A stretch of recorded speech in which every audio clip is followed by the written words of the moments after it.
બનાસકાંઠા પોલીસે road safety month 2026 અંતર્ગત વાહન ચાલકોને રોડ સેફટી એવોર્ડ આપ્યો। પાલનપુર એરોમા સર્કલ પર હેલ્મેટ અને સીટ બેલ્ટ પહેરીને આવતા વાહન ચાલકોને રોડ સેફટી એવોર્ડ આપ્યો।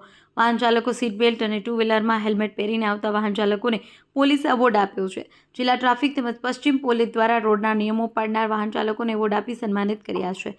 બાઇક ચાલકને અચાનક એવોર્ડ આપતા બાઇક ચાલકે પોલીસની કામગીરીને સરાહનીય ગણાવી। જિલ્લા ટ્રાફિક પોલીસે અકસ્માતને નિવારી શકાય તે માટે હેલ્મેટ અને સીટ બેલ્ટ પહેરીને વાહન ચલાવવાની અપીલ કરી છે।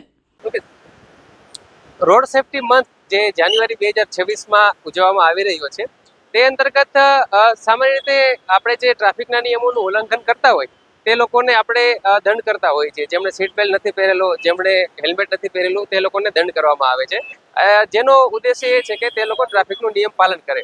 પરંતુ આ જે રોડ સેફટી મંથ જે છે જાન્યુઆરી 2026 તે અંતર્ગત જે લોકો ટ્રાફિકના નિયમોનું પાલન કરે છે તે લોકોને પ્રોત્સાહિત કરવા પણ જરૂરી છે। તો આ કાર્યક્રમ અંતર્ગત દરેક નાગરિકો પ્રોત્સાહિત થાય તે માટે જે એક આ પ્રકારનો બેજ છે, જે લોકો સીટ બેલ્ટ પહેરે છે, જે લોકો હેલ્મેટ પહેરે છે તેમને આ પ્રકારનું જે આ બેજ આપી અને પ્રોત્સાહિત કરવામાં આવે છે, સન્માન આપવામાં આવે છે।